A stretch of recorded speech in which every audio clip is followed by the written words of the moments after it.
આજે સાંપ્રત charitable trust દ્વારા સંચાલિત દિવ્યાંગો, ખાસ કરીને મનોદિવ્યાંગોનું જે સંસ્થા છે એની મુલાકાત પ્રોજેક્ટ સ્માઇલના શુભારંભે જે પ્રસંગ હતો એમાં આવવાનો મોકો થયો. સંસ્થા દ્વારા ખૂબ સરસ કામગીરી કરવામાં આવી રહી છે અને ભારત સરકારની જે ભિક્ષાવૃત્તિના લોકો છે એમને પુનર્વસન માટે, એમની વોકેશનલ તાલીમ માટે, એમની 6 મહિના સુધી રેસિડેન્શિયલ સુવિધા પ્રોવાઈડ કરવાની જે યોજના છે, મને ઉમ્મીદ છે કે આવી સારી સંસ્થાઓ થકી એ મૂર્ત રૂપ ધારણ કરશે. એજ્યુકેશન ચેરિટેબલ ટ્રસ્ટ મહેન્દ્રભાઈ પરમાર. આપણી સંસ્થામાં દિવ્યાંગ બાળકો માટે જે કાર્ય થઈ રહ્યું છે તેમની સાથે સાથે કેન્દ્ર સરકાર દ્વારા સ્માઇલ પ્રોજેક્ટનું પણ આજે ઓપનિંગ કરવામાં આવેલું. સ્માઇલ પ્રોજેક્ટ એટલે ભિક્ષા નિવારણ કેન્દ્ર.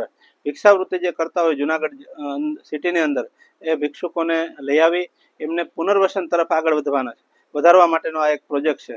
જે ભિક્ષાવૃત્તિ જરૂરિયાતવાળા છે કે જેમને ખરેખર ભોજનની જરૂર છે એવાને શેલ્ટરોમાં રાખવામાં આવશે.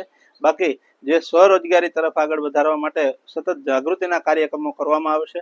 આ કાર્યક્રમમાં આપણા જુનાગઢના કમિશનર શ્રી પ્રભાવ જોશી સાહેબ, સમાજ સુરક્ષા વિભાગના નિયામક શ્રી પ્રાર્થનાબેન, બાળ સુરક્ષા અધિકારી રમેશભાઈ મેડા ઉપસ્થિત રહેલ. સાથે કાર્યક્રમના અધ્યક્ષ તરીકે કલેક્ટર સાહેબની જ્યારે આ અધ્યક્ષ તરીકે છે ત્યારે આપણા જુનાગઢ જિલ્લામાં ભિક્ષા મુક્ત જુનાગઢ થાય એવા શુભ નેમ સાથે ભિક્ષુકોને તાલીમ અને પુનર્વસન મળી રહે તેવા શુભ આશયથી અમારી સંસ્થાના સ્માઇલ પ્રોજેક્ટનું આજે ઉદ્ઘાટન કરવામાં આવેલું. ત્યારે એક ઇકો ગાડીનું પણ લીલી ઝંડી આપી શરૂઆત કરવામાં આવેલી. અમારા કર્મચારીઓ જ્યાં ક્યાંય જુનાગઢમાં હશે તો અમારા જે નંબર છે એમની ઉપર ફોન કરશે ત્યારે ભિક્ષુકોને લઈ આવી અથવા જરૂરિયાતવાળા છે એમને દવા અથવા તો જે કાંઈ જરૂરિયાત હોય જરૂરી આપીને શેલ્ટરોમાં આશરો આપવામાં આવશે.